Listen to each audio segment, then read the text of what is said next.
Hola, estamos en América en Crisis, el espacio semanal de la Vereda Paralela en Libertad y la Fundación Rosa Luxemburgo, eh, donde intentamos cubrir las grandes coyunturas del el continente todo, porque incluimos a los Estados Unidos.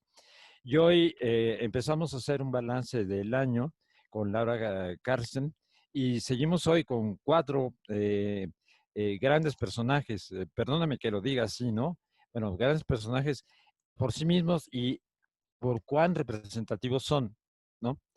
En la segunda parte, como no pudieron coincidir por sus ocupaciones y usos horarios, entonces en la segunda parte tenemos a Anaí Durán, a quien conocen ustedes, las dos que presentaré a continuación, es del Movimiento Nuevo Perú.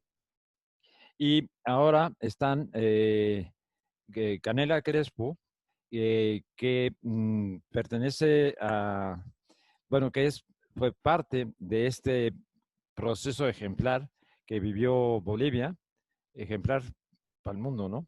Que vivió Bolivia durante 11 meses, en que no solo consiguieron revertir el golpe de Estado y sepultar a la oposición en términos electorales, sino que hicieron un salto, ¿no? Cualitativo dentro del propio movimiento. Y bueno, te saludo, Canela. Hola. Hola, hola Jorge, igual hola Lina, qué gusto estar contigo aquí otra vez reencontrarnos. Bueno, lo que hemos pasado aquí en Bolivia ha sido un año muy intenso, ya vamos a estar hablando más de eso, pero estamos en un buen lugar ahora, ¿no? Entonces, qué gusto encontrarnos, reencontrarnos y discutir de esto. Bueno, y presento formalmente a quien ya seguramente todos conocen, ¿no? Porque la conocemos, a Lina Duarte, que es nuestro ícono porque nosotros vemos esta serie es desde los movimientos sociales y del periodismo que llamamos crítico o militante, aunque a algunos no les gusta el término. Entonces, en ese sentido, bueno, Alina es el ícono. Y Alina este año estuvo, bueno, en el movimiento chileno, en las elecciones, en el golpe de Estado en Bolivia, en las elecciones en Bolivia, en las elecciones en Estados Unidos y en Venezuela. Entonces le pedimos además son amigas, ¿no? Entonces les pedimos que libremente ustedes, bueno, que cada una nos resuma su perspectiva del año, ¿no? Desde cada particular lado. ¿Va? Empezamos con Canela, ¿te parece, Alina? Sí. Sí, sí, sí. Claro. Bueno, yo les decía, este año ha sido muy, muy difícil para nosotros aquí en Bolivia. Como saben, en noviembre del 2019 se da el golpe de Estado con, bueno, una derecha articulada local, con intervención de la OEA, intervención de la derecha regional, y culmina pues en el golpe de Estado y en la renuncia de nuestro presidente Evo Morales. Y desde ahí se inicia una etapa de casi 12 meses en realidad, en la que vivimos un contexto de mucha crisis, ¿no? Crisis política y social que se había inaugurado con el golpe de Estado, pero que se va profundizando a lo largo del tiempo con amedrentamientos, masacres, la masacre de Sencata, la masacre de Sacaba, que se dan en noviembre del año pasado, que se da con persecuciones militares, con decenas, centenas de compañeras y compañeros en el exilio, con detenciones ilegales. Entonces, es en ese contexto que entramos al 2020 y ahí no termina, ¿no? Creo que, bueno, empieza la crisis sanitaria, evidentemente a nivel mundial, pero a nosotros nos pega muchísimo, muchísimo por el muy mal manejo de la pandemia, nos roban en pandemia, hay muchísimos casos de corrupción alrededor de la pandemia, se roban el dinero de los respiradores, la gente no sabía a qué hospitales acudir. Eh, Después se profundiza, digamos, la crisis económica de la que nosotros nos habíamos estado salvando los últimos años y por el buen manejo, digamos, de la economía durante el gobierno de Evo Morales, del movimiento socialismo, y que este año termina con cifras espantosas para nosotros, ¿no? Llegamos casi a un 12% de desempleo hasta octubre de este año, ¿no? Solamente en el primer mes de gestión hemos reducido esa cifra en casi 2 puntos, ¿no? Entonces, realmente era una cuestión de cómo se estaba manejando este país, ¿no? Y en todo eso, claro, a nosotros nos toca resistir primero y la rearticulación. Y creo que esa es una de las grandes virtudes de nuestro movimiento, ¿no? El movimiento al socialismo, en realidad no es toda la sigla completa, es más IPCP. El IPCP es el Instrumento Político por la Soberanía de los Pueblos. Y la verdad es que muy estructura de partido no somos, ¿no? En realidad es más un instrumento que las organizaciones sociales utilizan para disputar el poder formal. Y claro, cuando nos sacan del gobierno a la fuerza en noviembre del 2019, ya no tenemos el Estado, ya no tenemos que concentrarnos en la gestión del Estado, que había sido también uno de los errores que hemos asumido, que habíamos cometido durante nuestro gobierno, o sea, nos habíamos burocratizado, ¿no? Habíamos burocratizado nuestras formas, habíamos pasado a concentrarnos solamente en la administración del Estado y pues estamos obligados a primero asumir un proceso y un ejercicio de autocrítica serio, ¿no? De decir, no podemos volver a tropezar con las mismas piedras, no podemos volver a burocratizar nuestras formas y debemos volver a nuestros espacios primarios, a nuestros espacios democráticos primarios, que son pues los espacios colectivos que tenemos, ¿no? O sea, las asambleas sindicales, las asambleas indígenas, los espacios de las organizaciones urbano-populares, ¿no? Entonces, creo que lamentablemente tuvo que suceder un golpe de Estado para que esto nos haga reaccionar en la desburocratización de nuestras formas, pero también ha sido pues la forma de resistencia al golpe de Estado que nos hemos planteado este año, ¿no? Este año hemos vuelto a las calles después de mucho tiempo, demandando ya, no sé, motivos de agenda popular, la construcción de nuestra agenda popular, ¿no? Que no habíamos hecho en mucho tiempo, porque claro, lo hacíamos desde la institucionalidad del gobierno, lo hacíamos desde la gestión, y ojo, eso nos ha significado también un proceso de dignificación, nos ha significado que un tercio de los bolivianos salgan de la pobreza, nos ha significado muchas cosas, muchos logros, que evidentemente hay que defenderlos, pero también nos había alejado pues de nuestra base social, del bloque social nacional, ¿no? Entonces, este año nos toca pues asumir las calles. Primero para restituir la democracia, ¿no? Era tan simple como que el gobierno de Áñez se suponía, según ellos, que era un gobierno transitorio que debía llamar a elecciones, que era su único fin era llamar a elecciones. Y tenían que hacerlo primero el 22 de enero, después el 3 de mayo, después el 6 de septiembre, y así parecía que nos iban pateando la fecha de las elecciones para prorrogarse en el poder, ¿no? Y es pues una victoria popular en calles, una victoria de la movilización de la Central Obrera Boliviana, del Pacto de Unidad, que son las organizaciones indígena originaria campesinas, y del pueblo organizado, también urbano popular, que se fijen las elecciones para el 18 de octubre.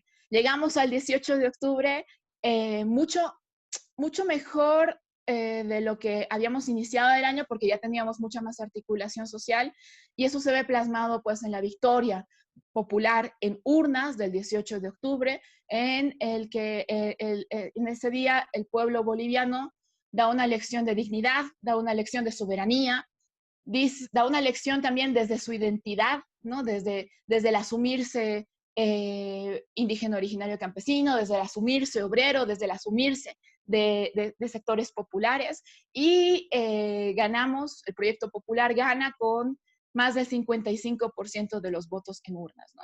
Eso primero visibiliza una cosa muy importante, que es que toda esa narrativa que habían construido el año pasado, en noviembre del año pasado, octubre, noviembre del año pasado, alrededor del fraude electoral, es falsa, ¿no? Nosotros hemos dejado en claro ante el mundo que no hubo fraude electoral en octubre del 2019 y que toda la narrativa que habían construido en realidad era para propiciar un golpe de Estado que estaba financiado y que estaba pensado desde la derecha local y la derecha internacional y desde la OEA y con todos sus actores, ¿no? Entonces, creo que eso es muy importante, es lo primero que dejamos en claro. Y lo segundo que dejamos en claro también es que les decía, no podemos volver a tropezar con las mismas piedras, o sea, no nos puede volver a suceder esto. Entonces asumimos esta nueva gestión con nuevos retos, ¿no? O sea, con la intención de no perder la movilización social, la movilización como un estado permanente de acción, de asumir también que la agenda se hace en las calles y que el gobierno responde a la agenda popular que las organizaciones sociales y los movimientos organizados proponen y exigen, y ese es el mandato del gobierno en este momento, ¿no? Y también asumimos un tercer reto que me parece importante, que es consolidar la transición hacia el Estado plurinacional de Bolivia. El 2009, en la Constitución Política, pasamos a ser un Estado plurinacional, pero el hecho de que la Constitución lo diga, pues no lo hace necesariamente, ¿no? Y evidentemente ya es un cambio de paradigma, pero estamos construyendo todavía nuestro Estado plurinacional. El hecho de que no hayamos podido profundizar nuestro proceso de descolonización y de despatriarcalización en instituciones del Estado nos ha costado un golpe de Estado, porque las Fuerzas Armadas, las fuerzas policiales no estaban, pues, no eran parte, digamos, de nuestro proceso de transformaciones y se habían quedado con los sesgos de siempre, ¿no? Entonces, creo que ahora el reto es que eso no nos vuelva a pasar, ¿no? Que el Estado plurinacional debe consolidarse para que todas y todos los bolivianos y las bolivianas volvamos a hablar, pues, del vivir bien, ¿no? Creo que lamentablemente en este último año, con todas las crisis que hemos tenido, también nuestras preguntas han ido cambiando, ¿no? O sea, ya no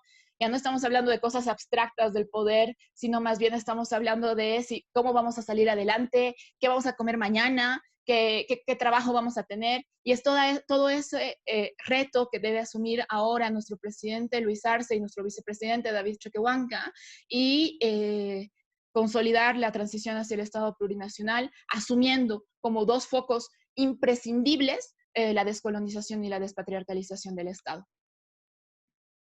Bueno, lo primero que parece es que si uno busca en el mundo qué es lo más avanzado, pues me parece que encontraremos a Bolivia, ¿no? Ahora, tres preguntas. Una, ¿cómo fue que pudieron hacer esto en plena pandemia? Porque uno dice, ¿cómo se movilizaron? O sea, si estás sustentado en el movimiento, en los movimientos, dices, sí, pero ¿cómo lo hicieron, no? Otro es el papel de las mujeres, ¿no? ¿Cómo fue? Es decir, ¿cómo es? Hay un feminismo, podemos hablar de un feminismo boliviano, feminismos bolivianos, o se trata de otra cosa, o lo replantean de otra manera, ¿no? Y tercero, ¿qué es lo que esperan ahora del panorama, digamos, sobre todo continental, ¿no? Es decir, de sus referentes, de sus, digamos, de sus iguales o que llevan el mismo impulso en los países latinoamericanos y de los Estados Unidos, ¿no? Con quien, por cierto, de pronto hay un aliado, ¿no? Porque el movimiento de las vidas negras importan y otros, ¿no? También son pero vuelve el establishment, el viejo establishment, que tal vez es más duro, ¿no? Eh, el, bueno, ahí para Sí, que... no, lo de la pandemia, evidentemente, bueno, pareciera que en todo el mundo nos había paralizado, digamos, cuando en realidad es un poco lo que decía antes, ¿no? No teníamos otra alternativa, ¿no? Estábamos en un momento de tanta violencia, de tanta persecución, literalmente les marcaban la casa a los dirigentes para ir a amedrentarlos, para ir a presionarlos a que dejen la movilización. Además, casi 4 de 10 bolivianos durante la pandemia habían sido despedidos de sus fuentes laborales. Entonces, las preguntas nos cambiaron, ¿no? O sea, ya no estábamos hablando de cómo, o sea, de cosas abstractas, sino más bien realmente de que no tenemos nada que perder, ¿no? Entonces, en ese momento, cuando no tienes nada que perder, vas y pones el pecho, ¿no? Realmente salimos con mucha organización detrás, evidentemente también intentando cuidarnos con las medidas de bioseguridad y todo lo que quieras, pero de todos modos era una necesidad del pueblo decir, bueno, hasta si es que no lo hacemos, el gobierno golpista se va a quedar en el poder y se va a prorrogar y vamos desinstitucionalizar completamente nuestro Estado y todo lo que hemos logrado en décadas de movilización, porque el proceso de cambio no empieza con el gobierno de Evo Morales, sino más bien es una construcción de décadas de compañeras y compañeros poniendo el cuerpo. Dijimos, es eso lo que está en riesgo en realidad, ¿no? En algún momento, Yanine Áñez, la presidenta golpista, hablaba de volver a la república, ¿no? O sea, dejar de lado nuestro Estado plurinacional que le había costado décadas al pueblo boliviano lograr y volver a la república, a una república liberal burguesa de los poderosos, ¿no? Entonces, creo que ese ha sido el móvil para que haya articulación y organización social suficiente que nos permita movilización para proteger nuestros derechos. Ahora, en cuanto a la participación de las mujeres, el golpe de Estado ha sido especialmente violento contra las mujeres, ¿no? Nosotras hemos asumido que nuestro Estado plurinacional tiene como guía, como foco que ilumina nuestro camino, la despatriarcalización.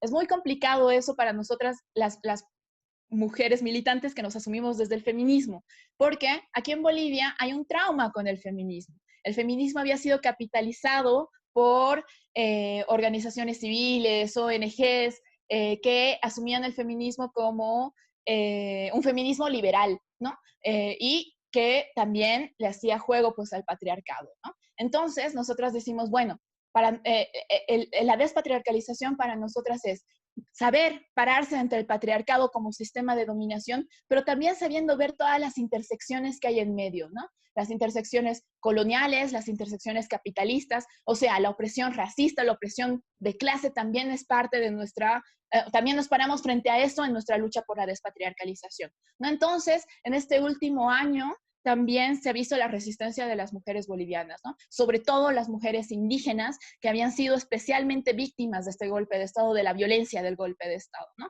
Y durante los últimos meses también hemos visto la rearticulación de la Alianza de Organizaciones Sociales de Mujeres, que conglomera a más de 50 organizaciones de mujeres, organizaciones sociales, sí, de mujeres, que asumen la lucha, primero han asumido la resistencia al golpe de Estado y ahora asumen la nueva lucha desde un gobierno de movimientos sociales por la despatriarcalización, desde su ser mujer, ¿no? Entonces, creo que también nos ha reactivado una de las banderas antisistémicas más importantes del mundo, que es pues la despatriarcalización y que nosotras algunas asumimos dentro del proceso de cambio desde el feminismo, ¿no? Eh, Ahora, decías que esperamos ahora sobre la rearticulación internacional. Bueno, eso también es muy importante porque nosotros sabemos que sin la solidaridad de los pueblos no salimos adelante, ¿no? Durante el golpe de Estado, la actitud, el gesto que hacen México y Argentina de salvar a nuestros compañeros, de apoyarnos discursivamente en espacios internacionales, ha sido sumamente importante para nosotros y nosotras, ¿no? Ahora nos toca jalar el carro juntos, ¿no? O sea, ya no es solamente México-Argentina, estamos nosotros, está Venezuela, no hay que olvidarnos de Venezuela, siempre es como si los dejáramos a un lado, pero Venezuela, tenemos que seguir hablando de Venezuela y de Cuba.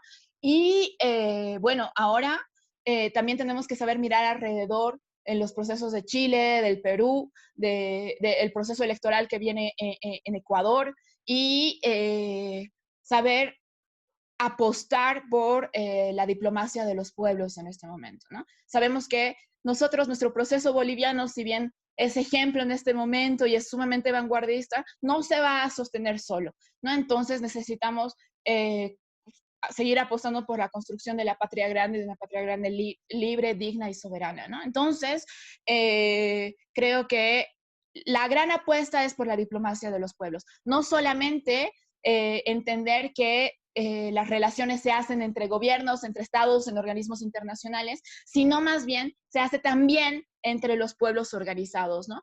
Hay que saber interpelar a nuestros compañeros, a los estudiantes en Chile movilizados que están logrando tumbar la constitución pinochetista. Hay que saber hablarle al movimiento en Estados Unidos de Black Lives Matter, porque son ellos los que dentro del gran monstruo, además del imperio total, están articulándose en una lucha antisistémica real. ¿no? Entonces creo que la relación también se debe dar a ese nivel entre los pueblos y por eso también estos espacios son tan importantes porque nos da la oportunidad de hablarnos, de interpelarnos y de también convocarnos, digamos, a asumir esto juntos, ¿no? Tengo la impresión que Ecuador podría ser, ¿no? Lo más cercano a Bolivia, incluso como proceso. Y por desgracia no lo hemos registrado. Bueno, eso por un lado, ¿no? Entonces, que si algo nos cuentas de eso. Y lo otro es Sí, que también el otro día platicando con Luciana Araujo de la Marcha de Mujeres Negras, también es muy interesante el proceso allí porque hay el surgimiento de una nueva izquierda, ¿no?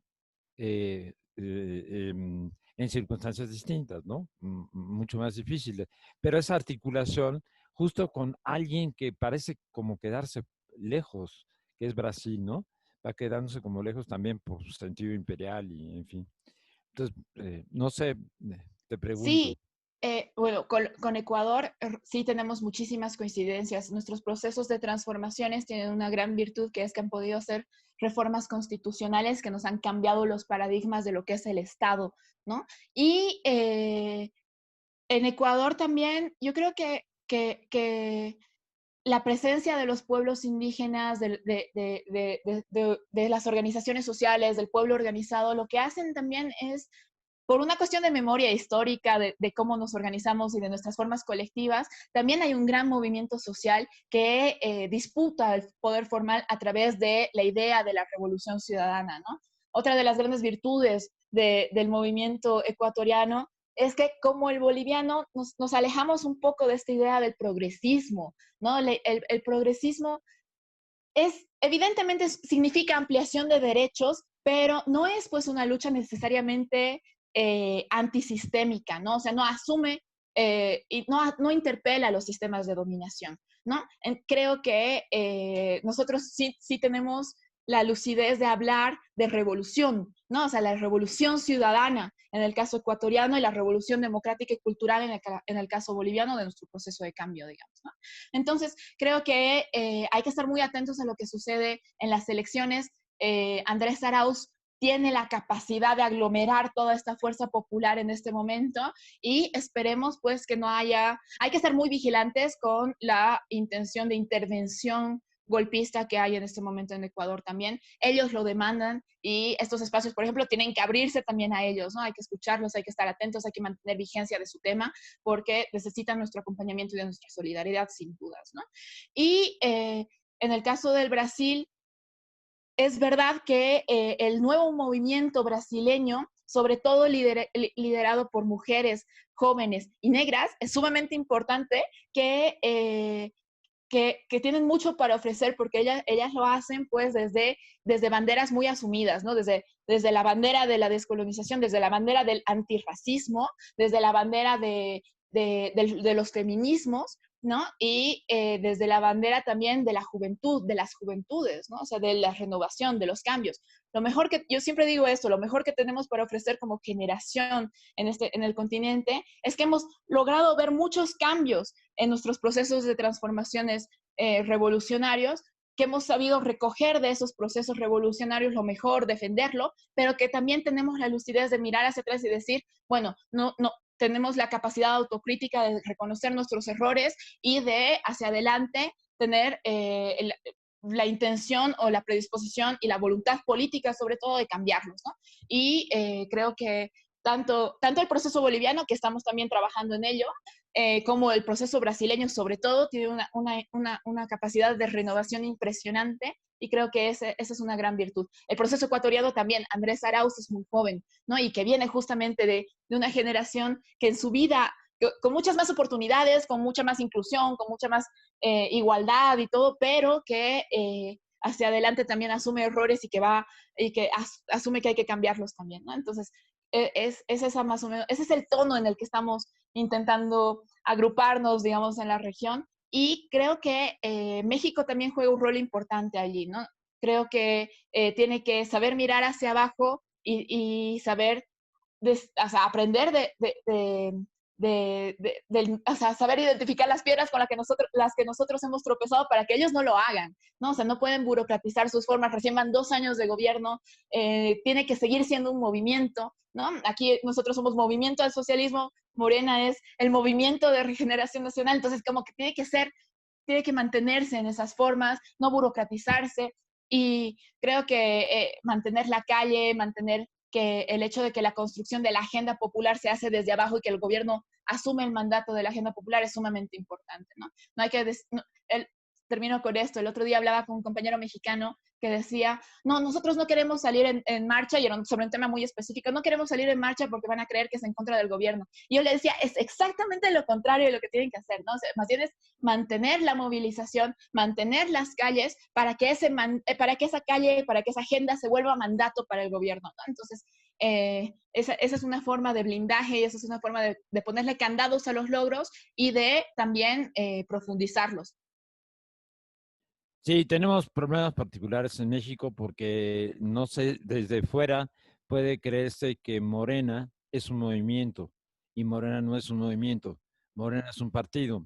Y aquí tenemos, por ejemplo, casos gravísimos. El movimiento social, el movimiento magisterial popular fue la única resistencia real frente a Peña Nieto. Y ese movimiento en este momento está confundido, ¿sí? Porque las reglas del juego lo dejan un poco fuera. Pero bueno, ya no toquemos ese delicado tema.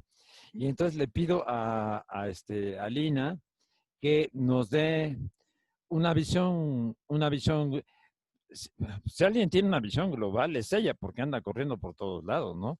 Entonces, Alina, te, te damos la palabra. Muchas gracias, Jorge. Pues yo sí quisiera, ¿no?, retomar un poco de esto que dice Canela, porque al final es lo que está ocurriendo hoy en América Latina y en toda la región. Es como nos inventamos una nueva forma de construir una izquierda en donde evidentemente el capitalismo también se está ajustando a una época post pandemia, en donde al principio de la pandemia estábamos entrando en esta lógica de, bueno, ya la gente está consciente de que la primera fila en la batalla es la clase trabajadora, son nuestros médicos, nuestras enfermeras, son toda esta gente que toda la vida ha estado en la primera línea, y había cierto grado de conciencia, pero de repente cuando fue avanzando la pandemia, también el capitalismo empezó como a absorber las mentes, la cultura, la política, ¿no? Entonces se fue adaptando, y es ahí en donde también creo que la izquierda tuvo que estar avanzando, mientras en Bolivia vimos que es algo sistemático, como en Bolivia, en El Salvador, en todos estos países se trató de usar la pandemia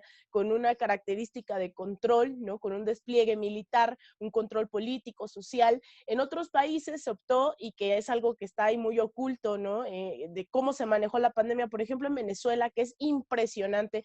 Ahora que fui, o sea, tienen menos de 500 casos, y llevamos meses de pandemia, menos de 500 muertes, tenían cerca de 100,000 casos durante todos estos meses, pero hay un desarrollo brutal, ¿no? O sea, de concientización también de la gente, que ahora se flexibilizó la cuarentena durante estas semanas de fin de año, pero no fue a la fuerza, no fue obligando a la población, al contrario, fue cediendo en términos de no pagar la renta, ¿no?, de hacer lo que un partido de izquierda, un gobierno de izquierda tendría que hacer, y el control, pruebas rápidas, ¿no? Es impresionante que no se sepa que en países justamente que se identifican con una ideología progresista, de izquierda, o socialista, o comunista, o como en Vietnam, que también el control fue bárbaro, o en el estado de Kerala, en India, el impacto definitivamente no fue el mismo. Y tenemos el caso de Venezuela, porque es totalmente exitoso y está totalmente obscurecido por los medios de comunicación, en donde eso, cerca de 500 muertes, o sea, llevamos meses de pandemia y en Venezuela no llega ni a las 500 muertes durante todos estos meses. Entonces, ahí es donde está reconfigurándose la izquierda, porque también el fascismo ha estado avanzando, ¿no? Y el claro ejemplo, y creo que se envalentonaron justamente en Bolivia, porque fue todas estas expresiones de todo lo que no queremos, ¿no? Gente que respetamos la vida, ni siquiera vamos a decir socialistas, comunistas, gente que no estamos a favor de los proyectos de la muerte. Creo que lo que vimos en Bolivia fue cómo conseguir un golpe de Estado en tiempo récord a través de las fallas de la organización popular o de las contradicciones de nuestros mismos gobiernos que se asumen como progresistas o como de izquierda. Y eso lo hemos visto también en el caso de Venezuela, que después de 20 años no profundizó toda una transformación dentro de los medios de producción, en donde se quedó en una economía monoexportadora, ¿no? Dependiente, rentista del petróleo, en donde hasta después de esta batalla totalmente directa, esta afrenta de la oligarquía nacional, de las transnacionales, del imperialismo estadounidense en el 2016-17, que fueron estos enfrentamientos más directos en Venezuela, trató de redistribuirse las formas de la producción, a empezar a constituir y a fortalecer el poder, el llamado poder comunal, que también afuera de Venezuela no se entiende que existe. Y es muy importante porque acaban de pasar unas elecciones en donde gente que compitió en las mismas está hablando de transformar la Asamblea Nacional en una asamblea comunal. Estas comunas existen, han construido a partir de reapropiarse de los mismos medios, de producir sus propios alimentos, de tomar incluso panaderías que durante la llamada guerra del pan estaban en manos de quienes estaban lucrando con el bien de la gente y que lo estaban vendiendo a precios totalmente sobredimensionados. La gente decide tomar y reapropiarse de esos medios de producción y redistribuirlos dentro de la población. Eso hoy está existiendo en Venezuela en el pleno 2020, y cuando dicen hay que acabar con las contradicciones del gobierno, porque claramente hablan de una burocracia y es normal una burocracia en Venezuela después de que este periodo, esta revolución bolivariana comenzó en diciembre de 1998, y aún así el nivel de concientización de la población ha impedido que se den golpes de Estado o invasiones militares que se minimizaron en el mundo, ¿no? Que los marines verdes, estos que son muy cercanos, que incluso están en la Casa Blanca defendiendo al presidente de Estados Unidos, hayan intentado invadir Venezuela hace unos meses, y que han sido las milicias, pescadores milicianos, les decían, porque eran pescadores tal cual, detuvieron una invasión. Entonces, ¿cómo se enfrenta hoy la izquierda en América Latina ante un Estados Unidos que está geopolíticamente en una disputa, según ellos, porque también hay que tener ese cuidado con las narrativas, ¿no? Ellos dicen que están tratando de acabar con China, como si China estuviera disputando ser el nuevo imperio y estuviera tratando de replicar a la misma lógica imperialista de Estados Unidos de tratar de invadir y poner bases militares, y no a través del desarrollo tecnológico, científico, que es lo que está haciendo, y ese es el gran miedo de Estados Unidos, que China no necesita poner militares y no necesita, que claro, también hay que pensar en todas las dependencias económicas que se están estructurando también en América Latina, pero que mientras están en esa disputa, Estados Unidos ha estado tratando de atacar no solamente hacia el exterior, sino al mismo interior, a su pueblo estadounidense, a través de toda esta gente que se ha manifestado durante todos estos meses, y que ya lo decía yo aquí en otro momento, el imperialismo no hay que entenderlo como el gobierno de Estados Unidos atacando afuera de sus fronteras, sino como estas élites, esta oligarquía, este 1% generalmente que está en Estados Unidos, la CANE, ese 1% atacando al 99%, sea dentro o fuera de Estados Unidos, ¿no? Y eso es el movimiento Black Lives Matter, que también está diciendo, hey, no podemos ya con este gobierno, cuya una de sus expresiones es justamente también el racismo, que es una expresión pues del sistema capitalista. Entonces, básicamente eso es lo que está pasando. Un Estados Unidos que ha encontrado a través de estas medidas coercitivas, unilaterales, financieras, hacia otros países, hacia Irán, hacia Rusia, hacia China, hacia Venezuela, hacia todo aquel que no le rinda pleitesía, implementar estas mal llamadas sanciones, que solo son medidas económicas unilaterales, y ahí están todos estos movimientos que también a veces el que sean que tengamos fronteras nos impide pensar que son movimientos claramente identitarios, de clase, ¿no? De género, que es una lucha pues generalizada en contra de este sistema, y que se dan obviamente en diferentes expresiones, porque no es lo mismo las agresiones que ha sufrido el pueblo chileno, en donde se empezó la implementación de este modelo neoliberal por parte de la escuela de los Chicago Boys, y que llevan muchas más décadas que el resto de los países, y que es bastante similar incluso en la sociedad en ese sentido, de que se le ha despojado tanto. Es muy similar y me recuerda mucho cuando estaba yo en Chile, muy similar a cómo se vive este tema de las pensiones, de la privatización de la salud, el no acceso a la vivienda, que el que se vive en Estados Unidos. Entonces, hoy los pueblos en América Latina, cuando generan estas nuevas maneras de organización popular, estamos también enfrentándonos a un gran reto, que es cómo organizarse en contra de un sistema que también ha estado evolucionando de acuerdo a sus propias necesidades, en donde durante la pandemia los más ricos, como Jeff Bezos, se han enriquecido aún más. La gente, la clase trabajadora obviamente ha estado al frente de la batalla, son los que se tienen más riesgo de fallecer durante esta pandemia, y que, bueno, tenemos en Estados Unidos, primero hubo todo este estallamiento de huelgas de Amazon, de Instacart, de Whole Foods, y que después, bueno, fueron desarticuladas o invisibilizadas durante todos estos meses, y que explotó también este movimiento antirracista y que todavía sigue en las calles, a pesar de que tampoco se visibilice. La represión ha sido brutal durante todos estos meses.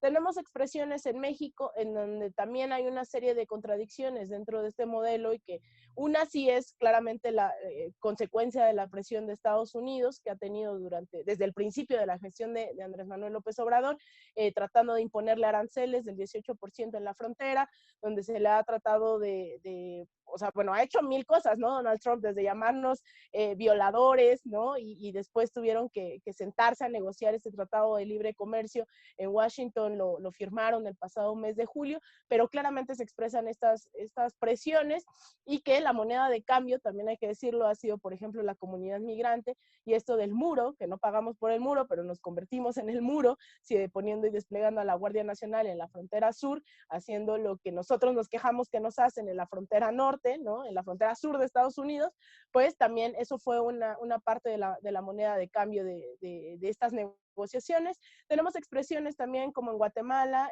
lo que ya venimos hablando de Chile, en Haití, que también estuvo invisibilizado durante mucho tiempo, toda esta revuelta popular que pedía también la salida del presidente. En Colombia, que también estaban tratando de movilizarse, pero que la represión y el asedio en contra de todo aquel defensor de derechos humanos, es uno de los países en donde más defensores de derechos humanos asesinan, ¿no? Prácticamente uno al día. Entonces han habido todas estas expresiones. Y yo creo que para que no suene todo tan en negativo, ¿no? Y creo que es el acento que también he puesto acá al momento de hablar, sobre todo de Bolivia, es estas lecciones que nos deja de cómo defendernos y cómo organizarse para sostener un proyecto progresista a pesar de un golpe de Estado que es totalmente, de verdad, impresionante, ¿no? En términos, por donde lo vean, históricamente, defenderse de un golpe de Estado en un año bajo las reglas de una democracia liberal burguesa es brutal. O sea, es que ellos no pusieron las reglas y aún así acabaron con un golpe de Estado.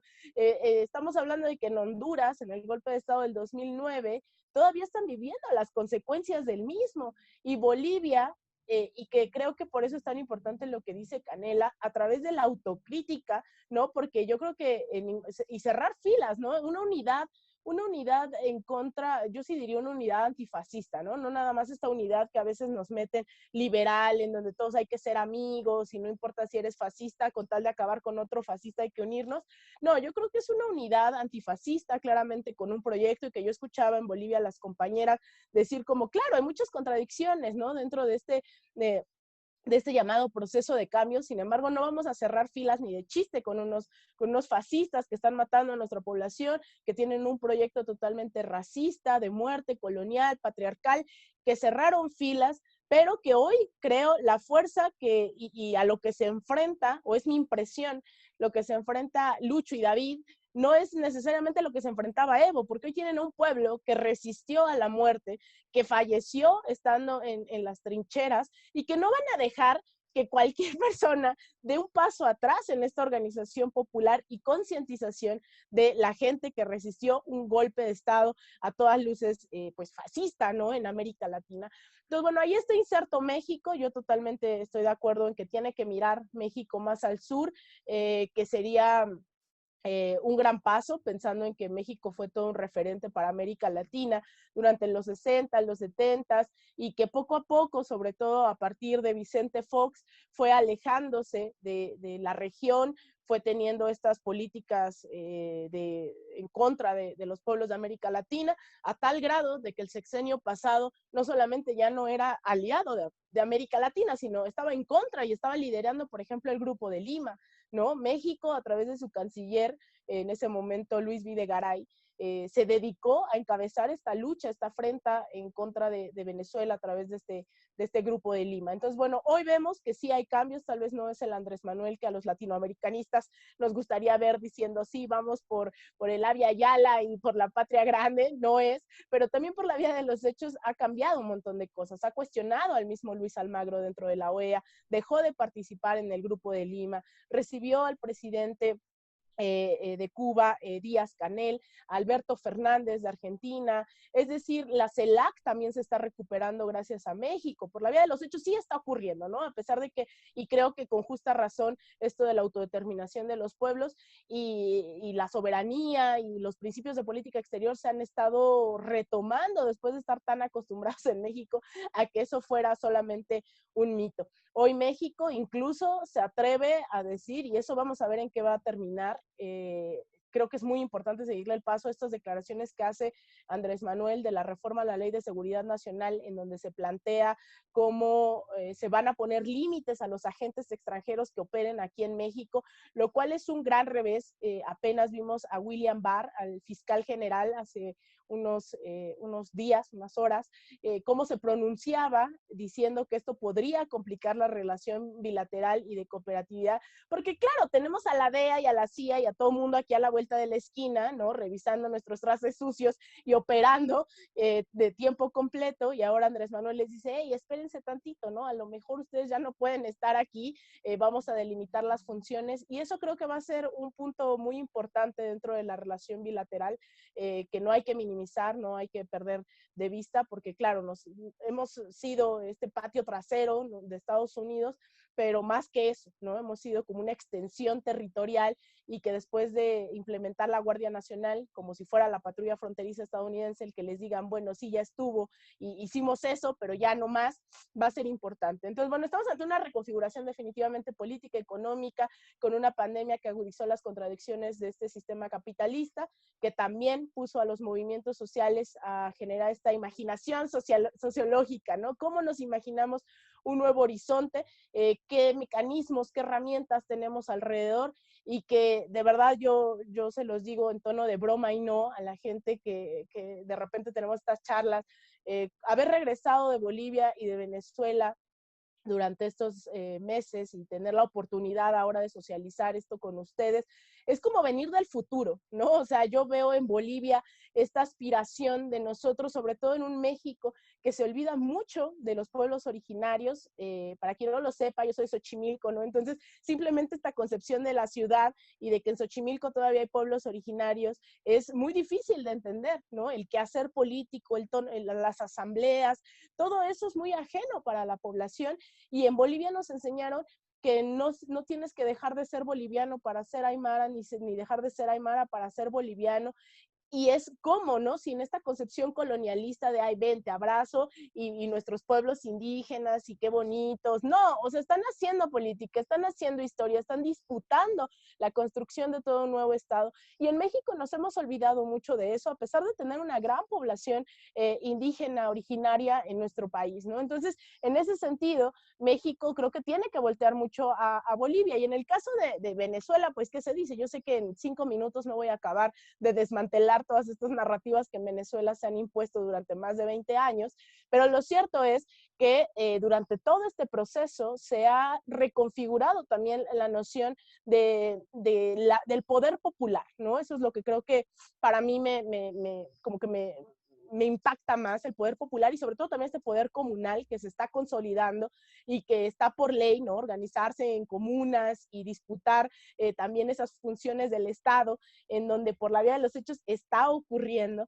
y que no todo es Nicolás Maduro, ¿no? O sea, Nicolás Maduro, y que además ni siquiera es ese Nicolás Maduro que la gente creo que le viene a la cabeza cada vez que dicen Venezuela. O sea, Nicolás Maduro también viene de la clase trabajadora, ha sido sindicalista, ha sido asambleísta, y que también parte de quien jugó toda esta reconfiguración de organizaciones regionales en América Latina con Hugo Chávez fue él, ¿no? Entonces creo que también hay que desmitificar un poco esa idea de qué es el proceso venezolano, qué tenemos que aprender, dejar de ver a la oposición, incluso venezolana, como Juan Guaidó, o de 107 partidos políticos que participaron en las elecciones legislativas, solo 9 iban en alianza en el gran polo patriótico, el conocido chavismo, ¿no? Es decir, hubo una oposición que está dispuesta a disputar por la vía electoral, por la vía democrática, un proyecto nacional, y no todo es Juan Guaidó, que no representa absolutamente a nadie.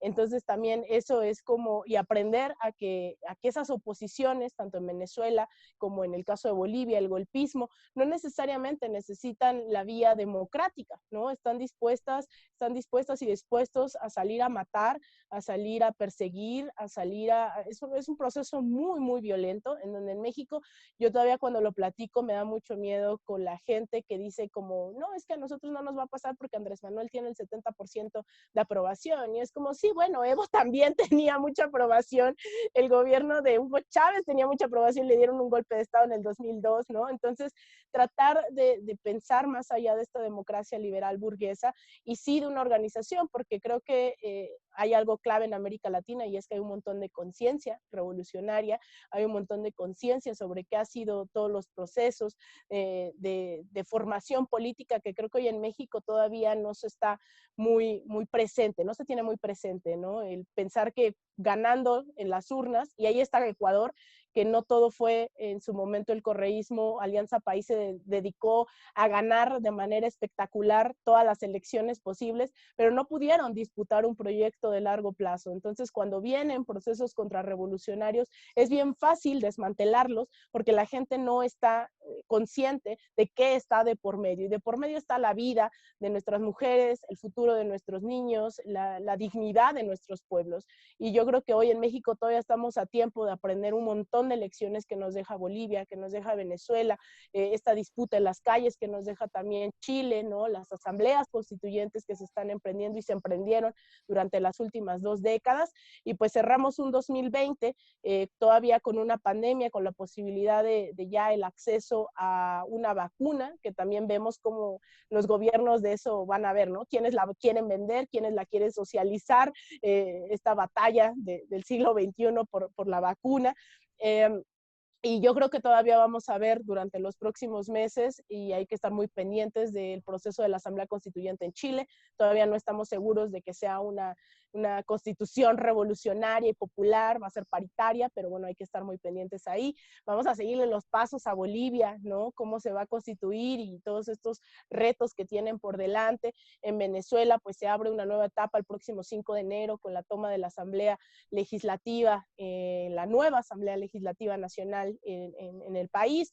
En Estados Unidos, pues ya el lunes se certifican las elecciones, el 5 de enero hay elecciones en Georgia para ver si el Senado va a ser paritario, 50 escaños demócratas, 50 republicanos, o van a ser 52 republicanos y 48 demócratas, y ya el 20 de enero tomaría posesión. Yo creo que no hay duda ya que va a ser Joe Biden, ¿no? A pesar de tantas semanas de elecciones en Estados Unidos, pues creo que por fin va a ser Joe Biden el presidente, y vamos cerrando eso, ¿no? Una reconfiguración. Yo no creo que tengamos que esperar nada de Joe Biden en América Latina, y en el mismo equipo de Kissinger, de Albright, se espera que sea una tercera administración Obama. En ese sentido, creo que entre más nos organicemos en América Latina, más listos y listas vamos a estar para resistir.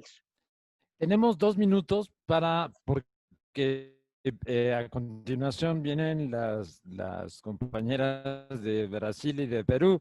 Entonces, les pediría que cerraran, no sin recordar que tenemos una deuda, todos con Centroamérica, ¿no? Y bueno, y que a lo mejor los movimientos migrantes están ahí haciendo algo que no entendemos bien, ¿no? Y que a lo mejor es muy importante, ¿no? Pero bueno, cierren ustedes entonces esto, ¿no? En un par de minutos. Sí, yo me voy a tomar los 2 minutos para hacer una reflexión sobre algo que decía Elina de las lecciones de Venezuela, ¿no? Alguna vez aquí, muy poco después del golpe de Estado, en alguna asamblea en la que estaba yo, decían, ¿por qué Venezuela resistió a tantos golpes y nosotros este golpe no lo pudimos sostener?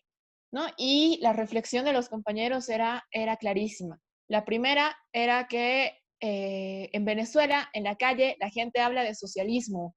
Y aquí en los últimos años nos habíamos entibiado, ¿no? Habíamos entibiado nuestro discurso, nos habíamos abocado a enamorar a las clases medias, a ser inclusivos con sectores poderosos, incluso a dar concesiones a sectores económicamente poderosos, ¿no? Entonces, creo que esa es una lección que aquí realmente no podemos bueno, es un error que no podemos volver a cometer y es importante asumir un proceso de formación de conciencia, de formación política, que no caiga en tibiezas, ¿no? Y lo segundo que decía Lina también es esto del poder popular, ¿no? Del poder comunal. Evidentemente, el gobierno de Evo Morales era un gobierno de movimientos sociales, era un gobierno en el que había un gabinete social que se reunía con el presidente cada semana y que daba líneas de políticas públicas, ¿no? O sea, las dirigencias nacionales se reunían en el CONALCAM, que es la Coordinadora Nacional por el Cambio, y se reunían con él y le decían esto es lo que hay que hacer, lo que no hay que hacer y demás. Pero lo hacían pues desde el poder, ¿no? O sea, desde el poder institucional. Entonces, ¿cómo nos enfrentamos al poder desde el poder? Es realmente una arista que nos cuesta todavía entender, nos cuesta todavía también de construir, porque otra vez estamos en gestión del Estado, en gestión institucional, y no podemos pues volver a solamente abocarnos al gobierno, volver a abocarnos a la administración del Estado y que se quede ahí, ¿no? Entonces, Venezuela sí tiene un proyecto a partir de las comunas, a partir de estas construcciones colectivas de autogobierno y determinación, ¿no? Entonces, creo que esos son dos elementos que definitivamente a ellos los han sostenido de numerosas intervenciones, en muchos casos muy, muy violentas y quizás incluso más violentas que las que tuvimos nosotros en noviembre del 2019. Y claro, nosotros no tuvimos esos mismos procesos de formación política, formación de conciencia y de construcción del poder popular y comunal que, claro, a nosotros nos costaron un golpe de Estado. Ahora, vamos, un mes de gobierno, creo que hay muy buenos gestos de parte del gobierno de Lucho y David, que claro, estamos reencaminando esta transición, les decía, hacia el Estado plurinacional, volviendo a nuestros espacios primarios, volviendo a nuestros espacios colectivos, y creo que la apuesta debe ser hacia allí, ¿no? O sea, hacia el poder, a la construcción del poder popular, y en esto también soy muy optimista, creo que las que van a liderizar este proceso son las compañeras de la Alianza de Organizaciones Sociales de Mujeres, ¿no? Creo que ellas han asumido que la despatriarcalización es una de las banderas antisistémicas con más capacidad transformadora que que además son ejemplo claro de la apuesta por el poder popular, ¿no? Entonces, creo que ese ha sido en realidad el análisis que hubo en esta asamblea, pero que se ha replicado en muchos espacios de autocrítica y que hacia adelante nos marcan ya retos y nos marcan agenda también, ¿no? Entonces, en Bolivia ya estamos también al borde de iniciar un proceso de elecciones subnacionales y creo que son sumamente importantes también para rediscutir estos temas, ¿no? El 7 de marzo son nuestras elecciones a gobernadores, alcaldes, concejales y asambleístas departamentales. Alina, esperamos tenerte aquí también otra vez, pero, pero claro, es una cuestión de que se dispute el poder formal desde lo territorial, pero sin olvidarse jamás de la construcción del poder popular. Bueno, ahora sí tengo que decir que hay que despedirnos, porque si no, no hay tiempo para que entren las compañeras que siguen. Pero como esto está abierto y es semanal, entonces, bueno, vamos a continuar, ¿no? Claro que sí. Tratando los temas. Entonces, bueno, las despido, les agradezco muchísimo a las dos, Gracias. Anela y a Lina, y ya nos veremos. Vean lo de las dos siguientes compañeras porque creo que merece mucho la pena.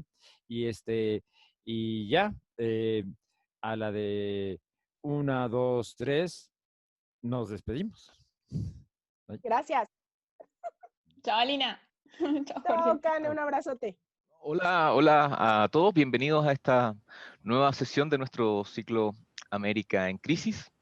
Hemos tenido, como casi todas las semanas, nuevamente mucha actividad dentro de nuestro continente, muchos procesos muy, a veces difíciles de explicar, a veces que no se entienden mucho, a veces otros que parecieran como mucho más, más obvios en los procesos que se están viviendo durante este año. Y esta vez tenemos como invitada a Anaí Durant. Ella es secretaria de Relaciones Exteriores del movimiento Nuevo Perú. Hace algunas semanas estuvo con nosotros conversando, justo en los momentos más álgidos, creo yo, de la protesta, de los movimientos que hubo en Perú y que terminaron con un presidente que duró apenas algunos días, con la designación de un nuevo mandatario y con la apertura a distintas líneas y a distintos procesos que se empiezan a evidenciar de manera mucho más potente a partir de ese momento.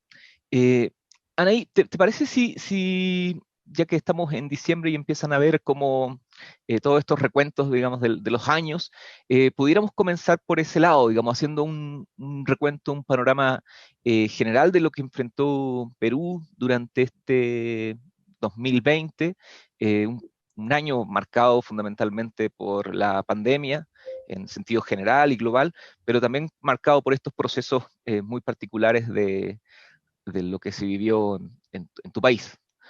Si pudieras darnos más o menos este panorama general de cómo evalúas el 2020. Sí, buenos días. Primero, muchas gracias por la invitación. Efectivamente, hablamos hace unos meses cuando estaba la crisis todavía en pleno desarrollo, hace un mes, ¿no? Y bueno, el recuento del 2020, pues es un año de 1000 meses, dice acá un poeta, ¿no? Un año muy intenso, muy fuerte para todos, creo que sin lugar a dudas por la pandemia, ¿no? Perú es el tercer país con mayor letalidad en el mundo, creo que todos hemos visto enfermar a alguien con el coronavirus. Ha sido un año muy duro en la medida que puso en evidencia lo abandonado del sistema de salud, ¿no? La tremenda desprotección del Estado, ¿no? Creo que ese es el año empezó ya intenso en enero porque veníamos de una crisis política que había estado latente, que se abrió con el caso Odebrecht y la renuncia de Kuczynski en 2018, la colocación de Vizcarra como presidente, que era el vicepresidente de Kuczynski. Había una crisis latente que se arrastraba en el 2018, no se terminaba de resolver. En enero elegimos un parlamento transitorio porque en 2019 se había cerrado el parlamento. O sea, un contexto de crisis política, ¿no? Que no es, como digo, latente y resuelta, ¿no? Se eligió un nuevo parlamento súper fragmentado, con bancadas muy pequeñas, muy vinculadas a grupos de interés económico, empresarial, bancada de universidades privadas, bancada de estudios de abogados, bancada de agroindustriales, en fin, ¿no? Más que partidos políticos había grupos de interés. Ese parlamento se instaló en febrero y el 14 de marzo se declaró la emergencia por el coronavirus, ¿no? Una emergencia que tuvo medidas de contención muy duras, como una cuarentena militarizada, ¿no? El ejército salió a las calles, toque de queda, en fin, medidas de contención y represión muy fuertes que no pudieron evitar la debacle que vivimos, ¿no? Como decía, sanitariamente, entre junio, mayo, los picos de la emergencia, aquí se estima que han muerto casi 90.000 personas, ¿no? En 7, 8 meses, ¿no? Y es algo evidente. De hecho, ha salido un estudio de prevalencia hace poquito en Lima Metropolitana, ya se ha contagiado casi el 50% de la población, en Lima y Callao, ¿no? Entonces, como digo, la pandemia es lo que ha marcado, creo que este inicio del año, hasta más o menos junio, julio, ¿no? Con esta letalidad tan grande, esta crisis sanitaria, este abandono del sistema público de salud, además este afán de lucro de las clínicas, el negocio del oxígeno. O sea, creo que quedó en evidencia que esa crisis política que ya venía latente era compatible con un Estado neoliberal que se estaba derrumbando porque ya no podía ni asegurar la vida de la gente, ¿no? Creo que eso es algo que marcó este año. Vimos a las clínicas hacer el negocio del siglo con la salud de los peruanos, que la gente no tenía oxígeno, y bueno, esto se fue acumulando en medio de una crisis política que derivó en noviembre a la vacancia de Vizcarra, ¿no? en medio de todo este desastre que ya vivía la gente en el tema sanitario y en el tema económico también, ¿no? Porque también esto ha traído una enorme crisis económica. El Perú es un país con una estructura de empleo 70% informal, que eso también se vio en evidencia en la pandemia. y creo que afectó que no se pudiera cumplir la cuarentena, obviamente, la crisis política, ¿no? Y creo que eso denotó mucho la indignación de la gente, ver a este grupo de congresistas sacando presidentes, y finalmente hizo pues estas semanas de movilización intensa que tuvimos, este presidente que duró 4 días, que prácticamente se autodenominó presidente en componenda con estos sectores del Congreso, la elección de un presidente interino, transitorio, que es senador diputado Sagasti, ¿no? Que va a estar hasta julio del 2021, y ya el calendario electoral que arranca, ¿no? Tenemos elecciones en abril, el 1 de enero formalmente arranca la campaña electoral, aunque ya empezó largamente, y un escenario además de demandas acumuladas de 30 años de neoliberalismo que en medio del cuestionamiento al régimen y a la constitución que sostenía este régimen empiezan a evidenciarse, ¿no? Hemos tenido el paro del régimen de agroexportación, un sector de sobreexplotación laboral y grandes ganancias empresariales. Ayer hemos tenido también movilizaciones de los trabajadores tercerizados del sector estatal. En fin, un momento creo que de crisis política, un 2020 que ha sido, como decía, políticamente intenso, también doloroso por el lado de la pandemia, y que se va abriendo un momento de expectativas de cambio constitucional y de disputa electoral. Vivimos un tiempo de aceleración finalmente de los procesos políticos. Me parece que uno de los elementos de la pandemia ha sido precisamente ese, ¿no? Ha acelerado algunas dinámicas que venían dándose para todos, digamos, no solo para las izquierdas o las derechas, sino que también para los movimientos sociales, para los espacios organizados desde abajo, para todos en general. Ha sido un año de mucha aceleración, pero también de muchas expectativas, ¿no?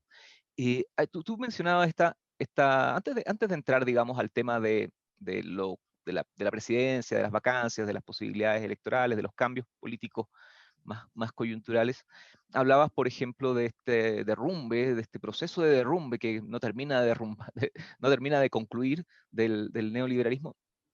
Y en nuestros países hay unas herramientas que permitieron quizás esa construcción con mucha más profundidad. Por ejemplo, particularmente el sistema de pensiones fue algo muy, muy importante en términos de cómo se construían las acumulaciones de dinero en determinadas manos, cómo se concentraban todos esos recursos. Y hoy día vemos que en distintos países del continente esos sistemas de pensiones empiezan a hacer agua. En Perú ha habido una discusión sobre el tema. No sé si nos pudieras contar respecto a eso en particular, que a mí me parece central. Lo vemos en el caso de Chile, lo vemos hoy día en el caso de México, que también hay cambios que se quieren hacer al sistema de pensiones. Se acaban de aprobar esta semana. Y cuéntanos qué es lo que sucede en Perú respecto a este tema.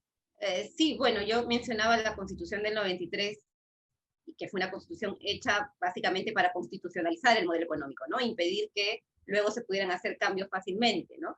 Y de hecho, una constitución que miró mucho a la constitución de Pinochet. De hecho, el capítulo del sistema de pensiones de las AFP prácticamente le han cambiado solamente el país, ¿no? Es tal cual, es una imitación completa de ese modelo de AFP. Pero aquí no se suspendió el sistema nacional, ¿no? Entonces tenemos 2 regímenes de pensiones, las AFPs, que es donde está la gran mayoría de fondos, y la ONP, que es la Organización Nacional de Fondos Previsionales, ¿no? Que es pública, digamos. El sistema de AFPs ya venía siendo duramente cuestionado, ¿no? Porque efectivamente es un modelo de acumulación que privatiza las ganancias y socializa las pérdidas, ¿no? Y eso fue impuesto por el fujimorismo y sus ministros, que fueron los principales accionistas de las AFPs que llegaron, y luego la democracia que llegó no lo cambió, ¿no? Entonces hubo una serie de impugnaciones, movilizaciones, protestas, cuestionamientos que obligaron al sistema a hacer cambios para que no se les viniera encima. Entonces ya en 2014, si no me equivoco, se había hecho una primera reforma de este sistema para que los mayores de 65 años pudieran sacar hasta el 90% de sus fondos. Eso ya se había logrado como una válvula de escape para esta tensión de un modelo que finalmente no está asegurando pensiones, que es lo que debería ser, pensiones dignas, ¿no? Y luego ya en la pandemia, que ha sido el gran debate, porque efectivamente en medio de la crisis económica, que la gente se coma sus pensiones, ¿no? Entonces lo que optó el Estado fue por permitir que se saque hasta un 25% del fondo de pensiones, ¿no? Primero 10%, luego 15%. Y ahora se ha extendido y puede sacar hasta el 17% en enero, si no me equivoco, ¿no? Bajo determinadas condiciones. Pero claro, lo que está revelando es que finalmente no tienes asegurada una pensión, este fondo no te está asegurando una pensión digna, puedes sacar tu dinero para poder inyectarlo a la cadena de consumo, y hay una desprotección social que finalmente va a perjudicar a las mismas familias, ¿no? Que son las que se van a tener que hacer cargo de sus familiares, que ya no tienen estas pensiones, que las están sacando en medio de la crisis, porque el que menos ha tenido una crisis, ¿no? Económica. Entonces yo creo que lo que ha revelado esto pues es que finalmente el sistema de las AFP ya está caduco, ya no sirve, no está asegurando nada.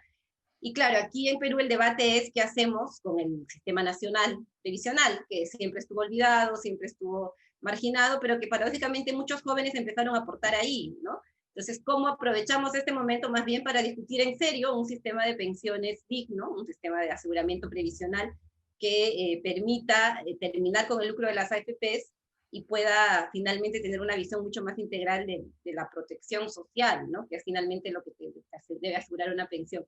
Creo que eso ha sido clave este año. De hecho, creo que ya hay un consenso generalizado en que el sistema de AFPs no va más, ¿no?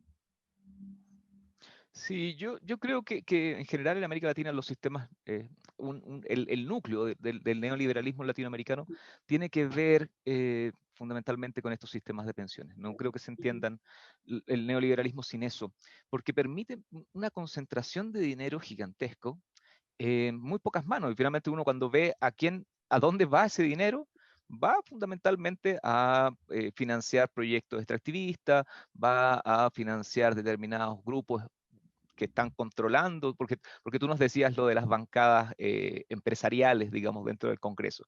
Finalmente esas bancadas empresariales, esas universidades privadas o esos espacios de decisión, están financiadas de alguna forma por este sistema privado de mantención de este dinero de las personas, de los cotizantes, de las personas, de los ciudadanos. Entonces este cambio creo que es importante rastrearlo.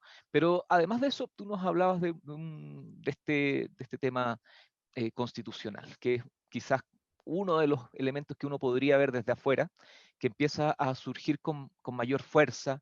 Ya Chile tiene este proceso, en Colombia se está discutiendo de alguna forma, en México se han postergado estos debates, digamos, respecto a lo que significa la Constitución, pero se le están haciendo reformas importantes también. Entonces, parece aflorar como resultado del movimiento social peruano de este último mes, un debate que tal vez se mantuvo de manera muy subterránea, pero que hoy día vemos que es inevitable, que es la formación de una nueva constitución. Cuéntanos de ese proceso, ¿cómo va? ¿En qué perspectivas tiene? ¿Se ha transformado, se va a transformar quizás en el gran debate de las próximas elecciones este proyecto de hacer una nueva constitución? Sí, yo creo que ese ha sido digamos, un logro, la consecuencia de estas movilizaciones que hubieron en noviembre, ¿no? Porque la demanda de nueva constitución, la necesidad de cambiar la constitución venía ya presente en distintas organizaciones políticas, sobre todo de izquierda, que se cuestionaba por un lado el origen mismo de esta constitución, ¿no? Esta constitución la puso el fujimorismo de forma autoritaria, ¿no? Con un referéndum amañado, en fin, ¿no? De origen ya tenías una constitución ilegítima, que además es una constitución que hemos visto era muy proclive a esquemas de corrupción, ¿no? El caso de Odebrecht finalmente reveló eso en Perú, ¿no? Y por qué todos los expresidentes, exministros, gobiernos regionales, etcétera, por qué abarcó tanto y tan profundamente a la clase política, tenía que ver también con esas facilidades legales para la corrupción que brindaba este marco constitucional, ¿no? Entonces se venía gestando ya un consenso de que había que cambiar la Constitución, reformar en algunos casos. De hecho, Vizcarra hizo un referéndum en noviembre para reformar 4 artículos vinculados al sistema de justicia, y en general, como decía, ya se venía discutiendo qué tan funcional era esa Constitución de la época del fujimorismo en estos momentos, ¿no? Y más aún con la pandemia también, ¿no? Porque el Estado es absolutamente inútil en esta Constitución, ¿no? Es básicamente, y lo dice ahí, promotor de la inversión privada, ¿no? Ese es su principal rol. Y con eso, pues lo que había pasado es este abandono, ¿no? De derechos fundamentales, la salud, la educación, ¿no? De hecho, en la Constitución peruana la educación no dice que es un derecho, ¿no? Entonces, hay una serie de temas que se empezaron a cuestionar con más fuerza. Y estas movilizaciones que surgen además con una nueva generación, una generación que ya ha crecido, no ha vivido toda esta parte más dura del fujimorismo, en fin, muy abierta a cambios democráticos con menos temor de incluir estos temas, ya toma esta bandera mucho más directamente, ¿no? Creo que también hay una influencia del estallido chileno del año pasado, ¿no? De la posibilidad de hacer estos cambios constitucionales, y creo que sí se ha abierto un momento bastante destituyente, por un lado, esta crítica al orden de cosas que quedó establecido, como decía además, demandas embalsadas que empiezan a cuestionar ese orden, ¿no? Hablaba del régimen agroindustrial, que está también amarrado a temas constitucionales, ¿no? La agroexportación aquí genera muchas ganancias y tenía un régimen de explotación del siglo XIX, ¿no? Que eran regímenes especiales, temporales, que se van prolongando y prolongando y que la Constitución lo permite, ¿no? Entonces, en este marco, los trabajadores también tuvieron una paralización, lograron la derogación de esa ley. Entonces, se ha abierto como este proceso destituyente en el cual se cuestiona distintos temas vinculados al orden establecido que antes no se cuestionaban. Entonces, yo creo que efectivamente ya hay ese consenso, de hecho ya las encuestadoras preguntan esto. Ayer salió una encuesta de CELAS que decía que casi el 47% quiere cambios en la Constitución y el 46% quiere una asamblea constituyente, o sea, estamos en un consenso amplio de que se tiene que cambiar, ¿no? Y de hecho los candidatos, tú lo mencionabas, ya lo están planteando, ¿no? Desde la izquierda, Verónica Mendoza, por ejemplo, ha propuesto una segunda urna, ¿no? El día de las elecciones, el 11 de abril, no solo votamos presidente, sino también hacemos un referéndum donde la gente vote si quiere o no una nueva constitución, ¿no? Y si gana el sí, quien salga electo, pues lleve a cabo este proceso constituyente, ¿no? Hay otros sectores ya a la derecha que dicen que hay que hacer unas reformas a tales y tales capítulos, ¿no? Entonces, pero ese sí efectivamente es ya un marco de discusión, ¿no? Y como decía, una generación de jóvenes, sobre todo más movilizada, abriendo debates. Ha sido interesante, por ejemplo, en algunas zonas de la ciudad, ¿no? Estos cabildos constituyentes, actividades en internet, en redes. Entonces, sí es un momento en el que este tema se ha puesto en discusión y eso es bastante saludable, creo. Tú nos mencionabas este proceso de cabildos constituyentes.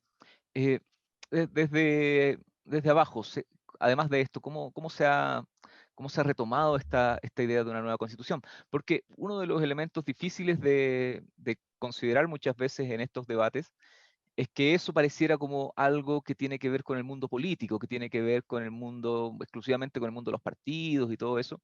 Entonces cuesta explicarle, o cuesta que las personas relacionen su vida cotidiana con lo que significan las constituciones. Pareciera que es una normativa que está lejana, pero que finalmente está normando tus relaciones laborales, está normando tu acceso a la educación, como tú lo decías, o al acceso a la medicina. ¿Cómo se están dando este proceso? Por un lado, tenemos esta idea de que se construye un discurso de los candidatos a las próximas elecciones sobre los cambios constitucionales, pero desde abajo, ¿cómo lo ves? ¿Qué tan extendida es este debate respecto a las necesidades de hacer estos cambios a la organización política de los países?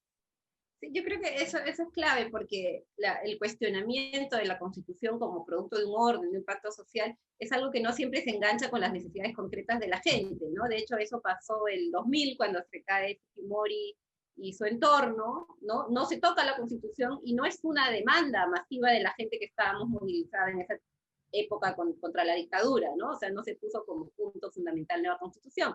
De hecho, lo tenían los sectores más politizados, las centrales sindicales, pero fue algo que no tuvo ese consenso ciudadano ni esa potencia movilizadora como para avanzar en un proceso el 2000 cuando el fujimorismo cayó, ¿no? Y de ahí que de la Constitución prácticamente se cambió la firma de Fujimori por Toledo, ¿no? Y continuó tal cual.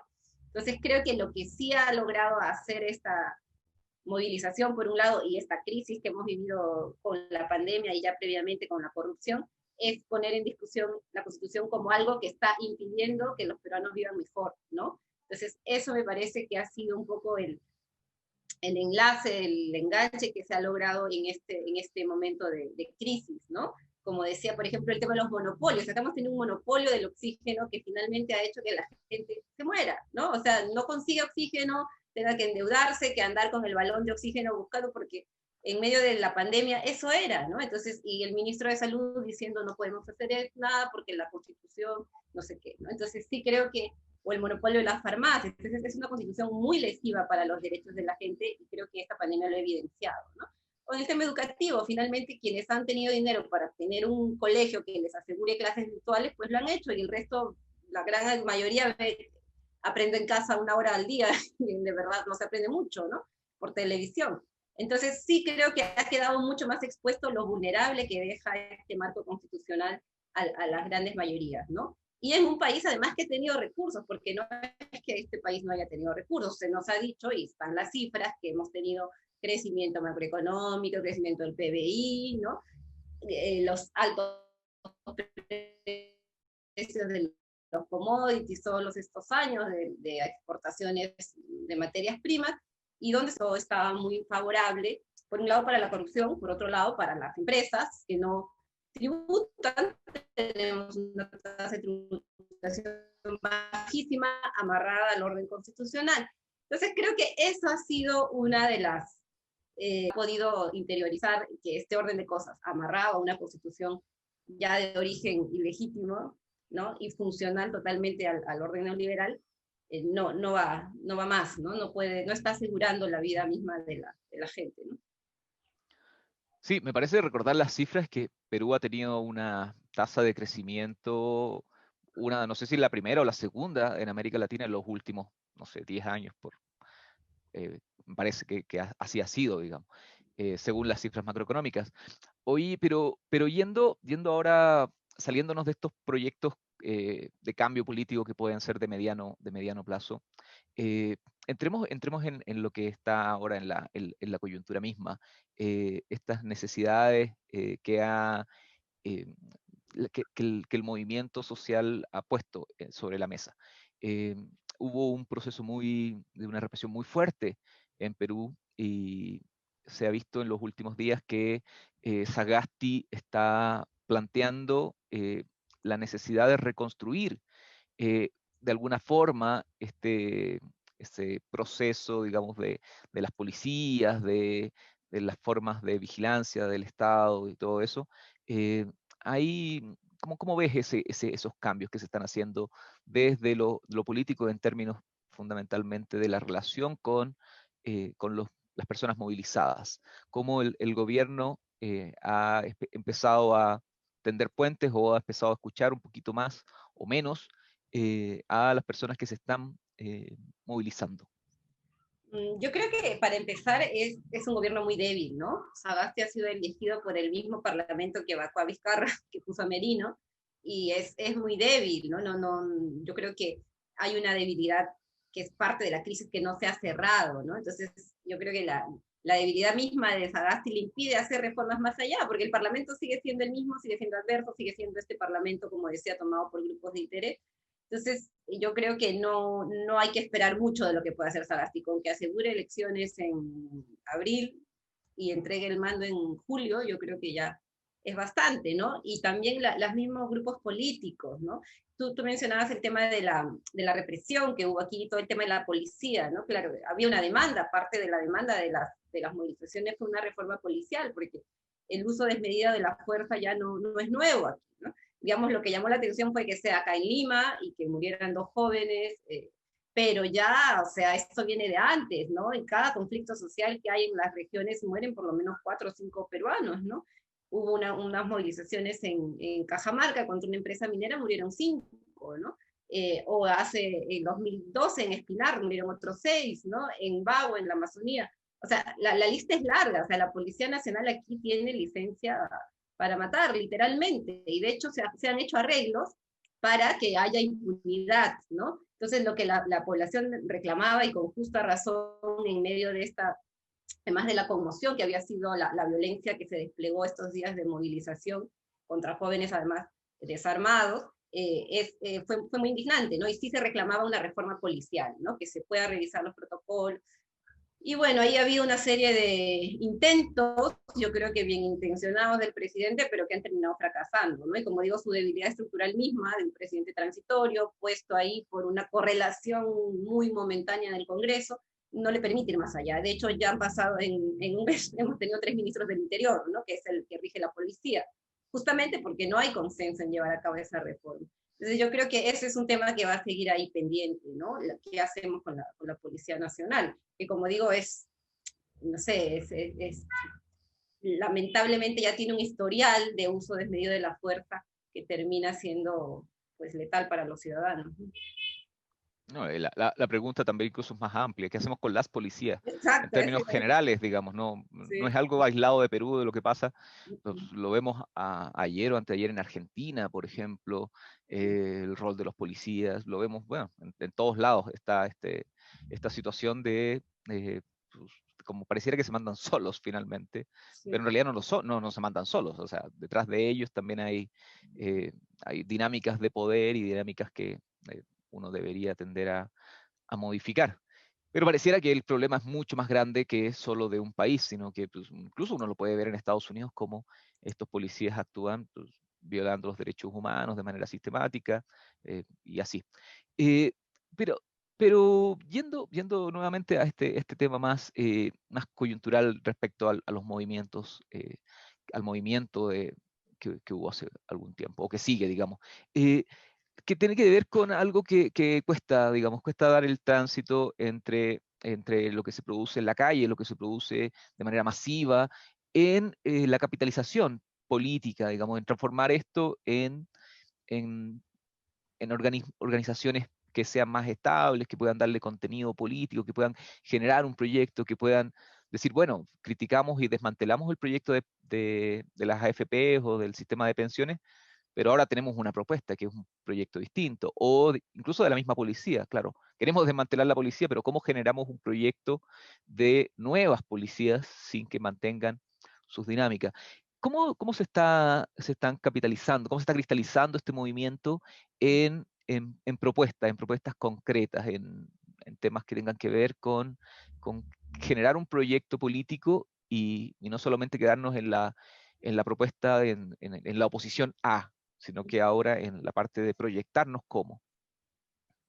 Sí, yo creo que esa es la parte más difícil, ¿no? Especialmente en Perú somos una sociedad que se vio muy fragmentada, ¿no? El tejido social aquí fue profundamente impactado por el conflicto armado que vivimos hasta los 90, ¿no? Y que afectó directamente a las organizaciones sociales, o sea, Sendero Luminoso también mataba a dirigentes populares, lo mismo que el ejército y la policía, ¿no? Entonces fue un momento muy duro, como digo, se fragmentó, se licuó el tejido social, y recomponer ese tejido social es un proceso muy lento, ¿no? Y muy difícil. Lo que han primado los últimos años han sido más bien movimientos muy focalizados, territorializados, ¿no? Y con dificultades para asumir una politización que cuestione más profundamente al modelo, ¿no? Entonces yo creo que hemos tenido, como decía, movimientos socioambientales muy fuertes, enfrentándose a las extractivas, ¿no? Movimientos laborales que no han dejado de estar en sus demandas, en sus agendas, en sus pliegos, pero, como decía, una dificultad grande para poder articular esto en una propuesta de representación política, ¿no? De ahí que terminen siendo quienes son elegidos representantes estos grupos de interés económico, o personajes como Kuczynski, como el mismo Humala, que llegó con una agenda de cambios, en fin. Yo creo que ahora hay un proceso de politización importante, hay un sentido crítico que creo que sí se ha retomado en las movilizaciones, ¿no? Sí se cuestiona más profundamente el modelo, la clase política, la desigualdad, ¿no? Eso me parece que es importante, pero todavía en esta misma dinámica de bastante espontaneidad, ¿no? De organizaciones más bien gremiales, universitarias, estudiantiles, ¿no? Creo que cómo esto va a ser representado en una organización más consolidada está todavía por verse, ¿no? O cómo se va a vincular con las organizaciones políticas ya existentes, ¿no? O sea, sería mentir decir que esto está vinculado a las organizaciones de izquierda, ¿no? No es así, o sea, hay ahí coincidencias de programa, de discurso, de narrativa, pero no es que sea que estas movilizaciones que han surgido estén vinculadas ahí, ¿no? Hay una crisis de representación que se mantiene muy profunda todavía, ¿no? Entonces creo que sí va a costar, sí es un proceso todavía en curso, como estas movilizaciones, en fin, esta gente que ha salido a la calle, todos estos jóvenes que están saliendo a la calle, pueden ir articulando, tejiendo organización y propuesta más consistentemente, ¿no? Y en términos concretos, desde tu movimiento, digamos, desde este Movimiento Nuevo Perú, ¿qué están desarrollando? ¿Cómo están pensando esta forma de captar, digamos, este descontento y tratar de alguna manera, ponerlo y darle un sentido más político? ¿Qué están qué están haciendo, digamos, como movimiento? Bueno, es un desafío abierto, ¿no? Porque nos agarra además en plena campaña electoral, entonces ahí el cuidado de no electoralizar todas las luchas, ¿no? Creo que tampoco es el sentido, ¿no? Hay más bien que tejer coincidencias, ¿no? O sea, nosotros somos un partido político que está ya desde hace unos años en la lucha, en la disputa, ¿no? Y coincidiendo con actores movilizados concretos, ¿no? Con los sectores trabajadores, siempre hemos estado ahí, ¿no?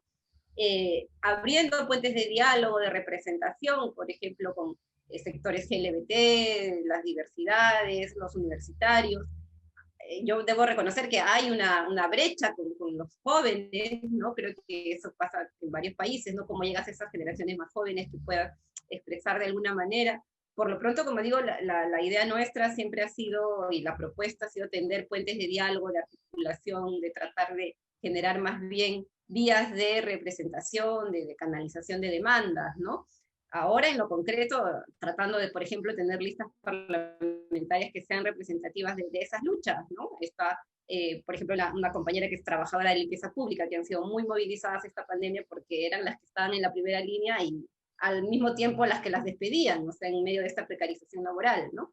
O compañeras del movimiento trans, ¿no? En fin, creo que el desafío está abierto, o sea, cómo puedes acumular finalmente, por un lado, para un cambio social más trascendente, y por otro, para una agrupación política concreta. Creo que es un desafío que tenemos las izquierdas en todos lados, ¿no? En medio de sociedades antipolíticas, con mucho malestar, con crisis de representación, ¿no?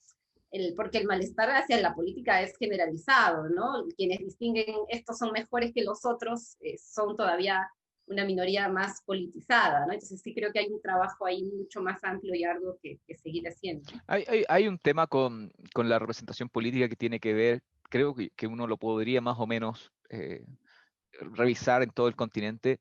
No sé, podemos ver, por ejemplo, el caso brasileño que tuvo elecciones hace 2 semanas, y uno lo que vio ahí fue la derrota del modelo bolsonarista, una derrota pues, a nivel municipal muy fuerte, pero también una derrota del mundo del PT, del partido de Lula da Silva, con la aparición de una centro derecha muy fuerte y con el PSOL, otro partido muy que también empezó a ganar posiciones. Y que en el fondo a lo que voy es que uno lo que está viendo en América Latina en general tiene que ver mucho con la fragmentación de esta representación política. Que creo que Perú de alguna manera es quizá uno de los ejemplos más fuertes, digamos, de lo que está pasando con esta fragmentación. Pero pasa eso en Chile, pasa eso en Colombia, en Costa Rica, hasta hace poco lo podemos ver. Entonces, esa fragmentación que está impactando en la capacidad de organización del mundo político, de la capacidad de diálogos también, porque finalmente la fragmentación tiene que ver precisamente con que los espacios creen que tienen la verdad y que no son capaces de dialogar con el otro. ¿Cómo ves eso en Perú? ¿Cómo ves que este proceso de fragmentación, que pareciera no acabar, pareciera que es un constante? Uno está viendo un grupo político y a las 2, 3 semanas después ve ahí mismo 5 grupos políticos, y así es como una tendencia inagotable de nuestras capacidades latinoamericanas de fragmentarnos. Pareciera que hay una obsesión por ello. Sí, yo creo que también es la primacía de agenda, por un lado muy cortoplacistas y por otro lado también por intereses cada vez más acotados, ¿no? Bueno, en Perú tenemos 24 candidatos presidenciales, ¿no? Ya con eso digo bastante, ¿no? Entonces, son 24 partiditos que están ahí, de los cuales 8 tendrán opción, ¿no? Incluso en la misma derecha, ¿no? También ahora hay una fragmentación enorme, son casi 10 partidos los que están compitiendo, los otros 2 se dicen de centro, en fin. Yo creo que sí, la fragmentación política y social es un elemento que está muy presente, ¿no? Y que definitivamente termina penalizando a la misma política, ¿no? Porque la ciudadanía ve con rechazo que las organizaciones políticas se estén fragmentando, se dividan, se peleen, ¿no?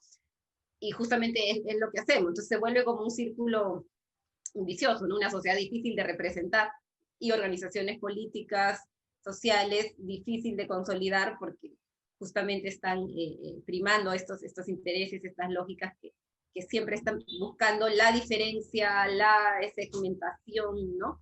De hecho, eso lo hemos vivido acá, ¿no? Nosotros vinimos de un proceso de ruptura también. En 2016 participamos como Frente Amplio, en un esfuerzo también de varios años, de coincidir con movimientos sociales, con organizaciones colectivos, etcétera, y bueno, después de los resultados del 2016, que fueron buenos, nos terminamos dividiendo por cuestiones también, como digo, bastante coyunturales, ¿no? Que a veces lamentablemente se vuelven inmanejables también por la cultura política de algunos dirigentes, en fin, ¿no? Esperamos que esto se supere, porque como digo, es algo que nos aleja más de la ciudadanía. Si la ciudadanía ya está cansada de políticos que se pelean, que ponen por delante sus intereses, que los abandonan en medio de las crisis, no podemos también seguir en esa dinámica, ¿no? de fragmentación y dispersión, cuando lo que se necesita es un nivel mayor de cohesión, ¿no? Sobre todo para enfrentar a los grandes intereses, ¿no? Desde la izquierda lo vemos un poco así, ¿no? Esta fragmentación uno lo puede ver a nivel de partidos. ¿Qué tan profunda es también a nivel de movimientos sociales? ¿Se ve lo mismo o se ven procesos de confluencia en términos de movimientos sociales?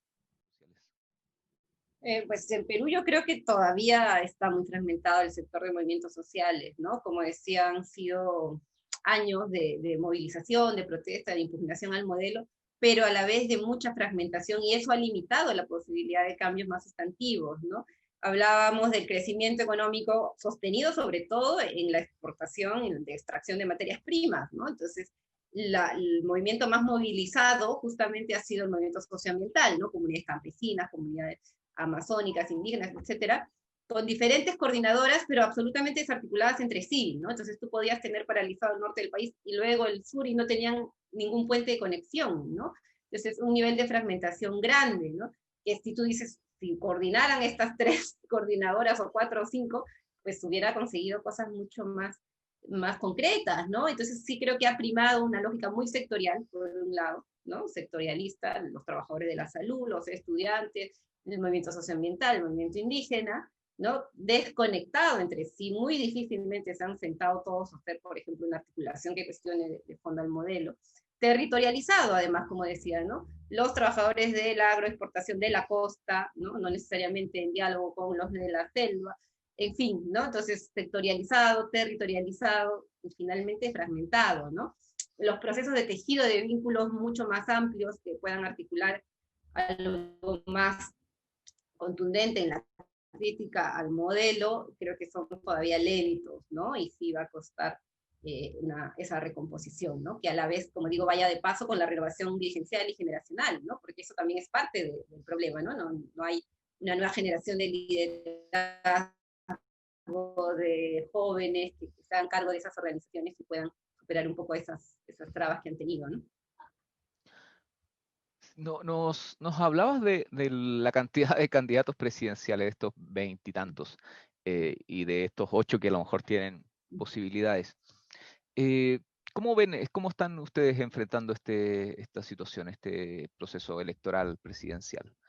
¿Qué particularidades le ven a este momento distinto, digamos, de las elecciones pasadas? Uh-huh. Bueno, por un lado con preocupación por la inestabilidad política, ¿no? Como decía, efectivamente hay un momento de inestabilidad, el Congreso sigue siendo el mismo, sigue poniendo por delante sus agendas de negocios, el presidente es todavía débil, en fin, esperamos que el calendario se cumpla, que haya elecciones transparentes, limpias, etcétera, ¿no? Pero esa es una preocupación que está, ¿no? Y a diferencia de las elecciones de 2016, este escenario es muy, muy inestable. Pero por otro lado también lo vemos con expectativa, ¿no? Porque hay un marco de disputa, de impugnación al modelo que no hubo antes, ¿no? Entonces, para nosotros que hemos tenido una voz crítica ya desde antes al actual orden de cosas, al modelo neoliberal, a la Constitución, etcétera, sí es un momento propicio, ¿no? Hay además una indignación, un hartazgo de la gente con la forma en que se ha hecho política los últimos 30 años, con cómo se han acrecentado las desigualdades. Entonces creo que hay más espacio para una propuesta de cambio, que es la que nosotros finalmente estamos enarbolando, ¿no? A diferencia del 2016, en que todavía había expectativas de que el modelo pudiera redistribuir, pudiera botear, como dicen acá, ¿no? Hacia las mayorías. creo que esa ilusión ya se terminó de clausurar, ¿no? El modelo tal como está no va a gotear, ya se agotó más bien, y lo que está generando es desigualdad, empobrecimiento, ¿no? Y desprotección social. Entonces creo que eso ha abierto un momento de discutir nuevas propuestas, nosotros tenemos nuevas propuestas, estamos planteándolas, de discutir el marco constitucional también con cuestiones más de fondo, inclusive en un horizonte histórico más amplio. El otro año celebramos 200 años de vida independiente, de la independencia, el bicentenario. Entonces sí creo que es un momento propicio y para los cambios que se puedan plantear, ¿no? Y el ánimo de la ciudadanía creo que va en esa línea, y de ahí también la buena recepción a Vero como candidata presidencial y a Juntos por el Perú, que es la plataforma con la que estamos viendo. Y dentro de de este panorama electoral, ¿ves posibilidades de que finalmente todas las tendencias de izquierda se agrupen finalmente, o vamos a enfrentar una elección fundamentalmente así, todos separados y todos compitiendo por... Pues creo que a diferencia también de las elecciones anteriores, ha habido un nivel mayor de confluencia, ¿no? Por lo menos de las fuerzas de izquierda con reales posibilidades de disputa, ¿no? Porque siempre va a haber algunas más pequeñas que se van a quedar por fuera, ¿no?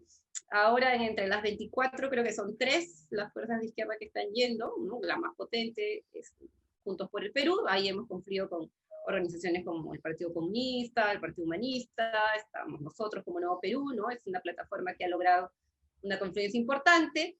El Frente Amplio también va por su lado, lamentablemente no se logró confluir con ellos, pero bastante disminuido, les han golpeado una serie de crisis internas, en fin, probablemente no creo que sea ahorita algo que pueda restar posibilidades, ¿no? Y hay otro Frente Perú Libre que también es una izquierda un poco más gremialista, ¿no? Entonces creo que la dispersión no es tanta como la derecha, que decía que son 8 o 10. De todas maneras, hay una agrupación importante que se logró con Juntos por el Perú, y esperemos que también en el camino se puedan tender más puentes, ¿no? No cerrar esa posibilidad tampoco. Son años electorales, años de movilización y todavía es un año que nos va a esperar con el última parte de la pandemia, digamos. O sea, a pesar de que ya tenemos una vacuna en ciernes, ese proceso de vacunación en nuestros países va a demorar tal vez un año, o tal vez más, incluso en algunos casos. ¿Y cómo ves ese 2000, más allá de lo electoral, más allá del tema de abril, sino que cómo ves este 2021? ¿Cómo lo proyectas? ¿Cómo piensas que va a ser de mucha movilización, de retraimiento? ¿Cómo lo proyectan? Pues nosotros pensamos que va a seguir siendo un año de movilización, ¿no? O sea, la estructura de oportunidad, para usar el término, de la puerta se ha abierto, las demandas están contenidas, la crisis está en curso. O sea, la crisis económica creo que a todos nuestros países nos está pegando muy fuerte. Aquí la gente ya salió a las calles, o sea que las cuarentenas y todo esto, pese a que la pandemia sigue, ya estamos en la calle. O sea, ya no hay lo que se había pensado de que se iba a mantener un poco más contenida, ¿no? Entonces sí creo que va a seguir siendo un año de mucha movilización de demandas, ¿no? Creo que van a seguir estos debates importantes como el tema constitucional. Lamentablemente creo que el tema de la vacuna, pues sí, eso justo está en discusión ahora, ¿no? Estos cronogramas daban a Perú como para terminar su programa de vacunación en el 2022, porque obvio, en medio de la crisis no han previsto el tema de las vacunas como otros países ya lo han estado haciendo, ¿no? México, por ejemplo, tiene un cronograma, Argentina tiene un cronograma. Entonces sí hay preocupación por ese lado, ¿no? Y como digo, con las cifras de virus que hemos tenido con la expansión de la pandemia, pues es preocupante de todas maneras, ¿no? Entonces creo que todavía el 2021 va a estar marcado por la emergencia, por la pandemia, por la crisis económica y laboral, que es como una consecuencia también de esto, y por la movilización, las demandas de la gente, que como digo, sabe que hay una posibilidad de hacer cambios, entonces no va a esperar a que se cierre, ¿no? Hay una posibilidad de hacer cambios.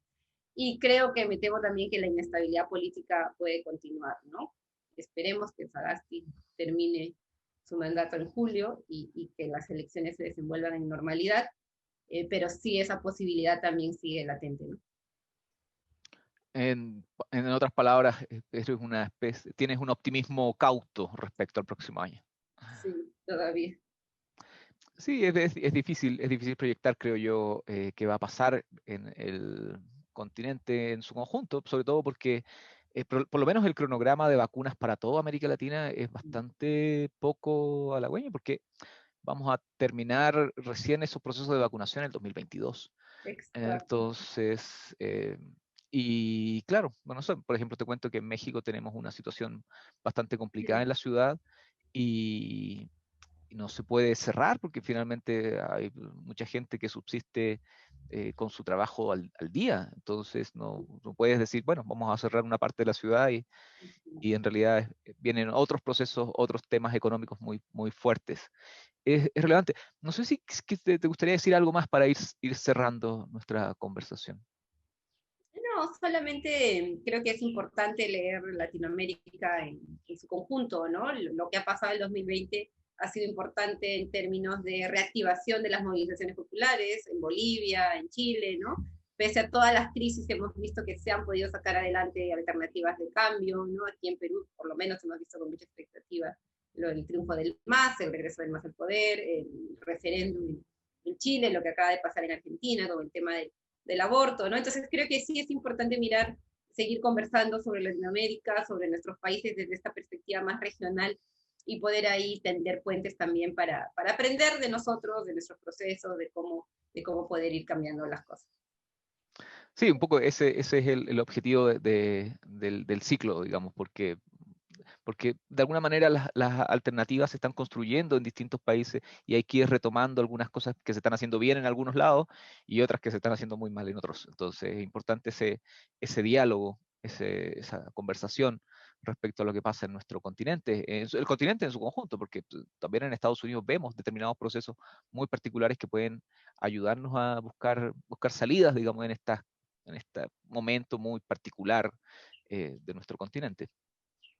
Sí, de acuerdo. Bueno, muchas gracias por nuestra conversación. Espero tengamos más adelante la posibilidad de volver sobre estos temas. Son temas que finalmente no se agotan, no se acaban en unos minutos de conversación, porque está cambiando regularmente nuestro continente de un lado a otro prácticamente cada semana. Entonces, muchas gracias. Y muchas gracias a las personas que nos estuvieron viendo en YouTube. Cuídense mucho. Gracias a ustedes. Nos Un estamos, abrazo y felices fiestas. Chao. nos estamos viendo en una siguiente ocasión. Chao. Chau.